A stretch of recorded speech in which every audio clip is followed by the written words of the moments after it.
prime example. Now you saw how she was just acting.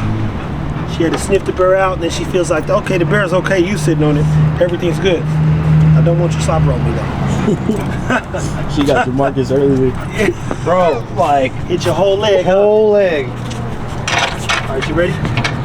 So we're rolling on this right now. Cha-Cha's inquired about the bear. If you know, I sleep on teddy bears. This right here is good behavior. We're not going to reward it. We're just going to let her continue to figure out, hey, this is okay, this is safe. Now, mind you, its safety is rooted in me making it safe, so I get to chill on this. I need one of these for the crib.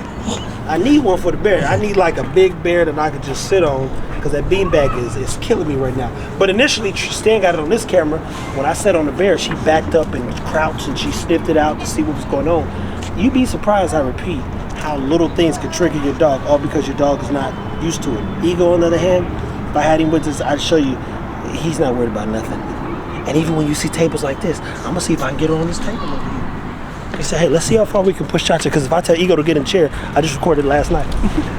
I'm like, Ego, I'm gonna teach him how to play chess. I'm not playing. Come on. Come on. I would get up there. Yeah, it probably can't hold you, though. I'll try to tell you. You should do it. Do it real quick. Let's see. If this thing falls down, we got it on camera. In high definition. There it goes. Girl. That's what I like to see too, people. It's all part of the process.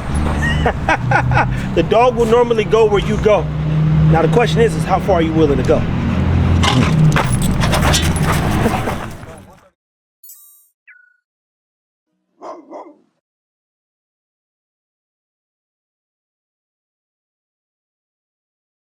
Guys, T-Fit here with Fit Bully TV. Right now we're in downtown Garland, Texas, to be clear. Stan, as you know, he comes up on Thursday when he can make it.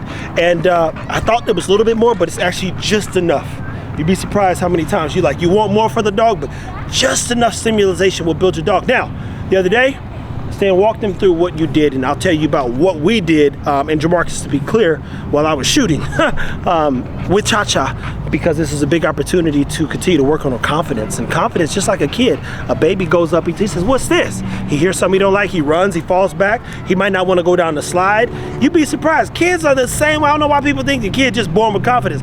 There are people who are to this day still dealing with insecurities, uncertainties.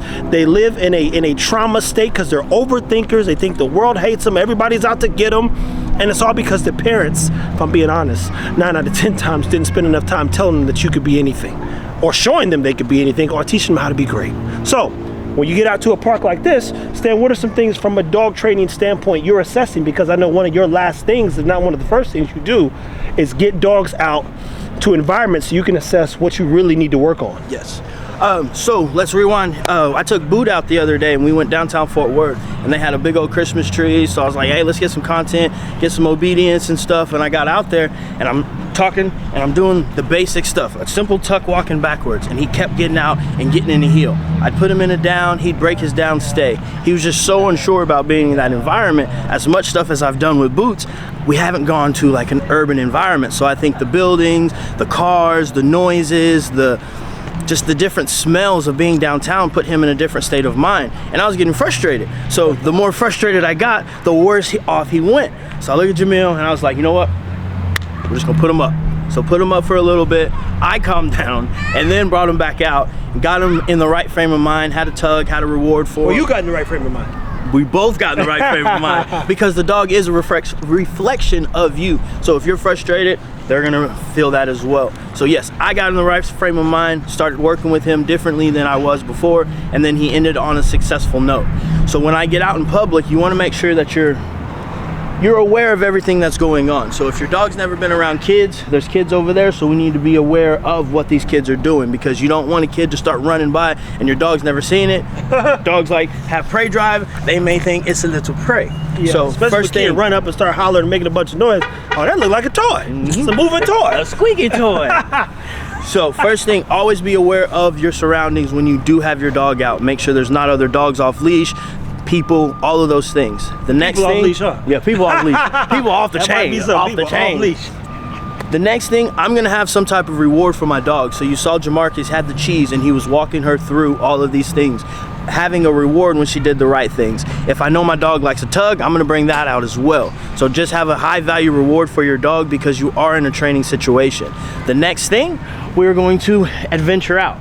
We're gonna see what all we can push them through. So this went up the stairs just fine. It was very easy for her, but then we got up there and we were literally about to stop recording and then she acted squirrely when you're so brave.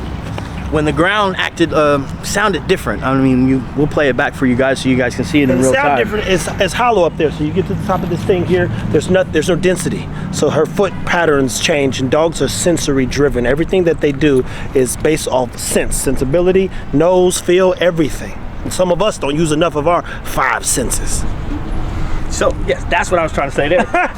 So then we just walked her through it and we ended on a successful note. When your dog does get squirrely, you want to make them successful and then you relieve the pressure, you relieve the stress. So I was told Jamarcus, get her to do something right, and then we're telling her free and she can get out at that point. Because you don't want your dog always looking for an escape route on their own, because they're not looking both ways and they can get hit by a car if they just decide to take off. So leadership is important, knowing your surroundings and making your dog successful when you're bringing them out in places like this. And people, always stop while you're ahead. There you go, people. That's another thing too. I used to train at school. They went 13-0, and a guy just got there. So his first year, they lost the next year, and lost meaning they lost in like the last game before the state championship. I said, Coach, what are some things that you do? He says, Trev, we don't have any lights out here.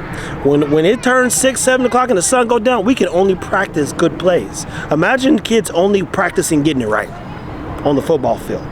It showed up. It was evident with what they was able to do and getting that state championship, year 1 or 2 of him being a head coach, just even changing the mentality. So as Stan says, sometimes even in the video game or anything you do, like, man, let me do one more. Boy, if you made the last shot, go home.